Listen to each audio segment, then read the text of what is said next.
Hi there, I'm Tillian and I would like to welcome you to The Joy of Building, a new series in which I'll be creating my own British town in the retro PSX art style because clearly I have gone mad. So, for those who are unfamiliar, PSX means PlayStation 1 because Japan. It's a style that's become popular with indie horror games. I should know this since I'm making a series of indie horror games in the style, #self-sponsor. But this is going to be a nice, relaxing, safe town without any horror, probably. So without further rambling, let me show you what I have created so far. A street. Well, that's not so bad. Wait, why is there a house in the middle of it? No! Anyway, yes, I've created a street. This first starts with the creation of the road. For the time being, the world is built out of flat planes like the ones in Lego. This also unfortunately means I am making a flat earth. I create a straight road and use this as a template to create a turn along with a 3 and 4 way junction.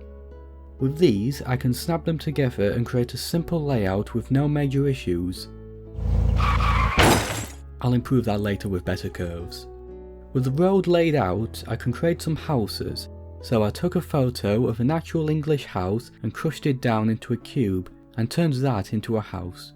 And the result is just terrible. The bricks have forgotten how to be bricks, the lighting is not great, and it will be a massive headache to make any changes like moving the windows. Not to mention, I will need to take lots of photos of houses and that will probably get me put on some sort of list.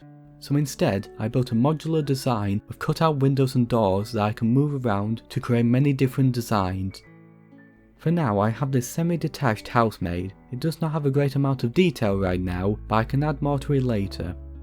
Speaking of photos, I need a lot of them, and with the amount I can find online that are usable is poor, it just so happens that I live in a British town. What luck. And although I don't have one of those fancy cameras that cost £2,000 and have a UI from 2002, I do have this, a Nokia 5 phone from 2017. It has a camera that can shoot 13 MPs, no not that kind of MP, but it does not matter much. As the photos get compressed down so much, I could use a Polaroid camera from the 60s and it will probably look better somehow. So I went around town taking photos of everything, and now I can use them to create assets for the town, like this little post that tells you where the gas pipeline is, useful for stealing gas if you're running low.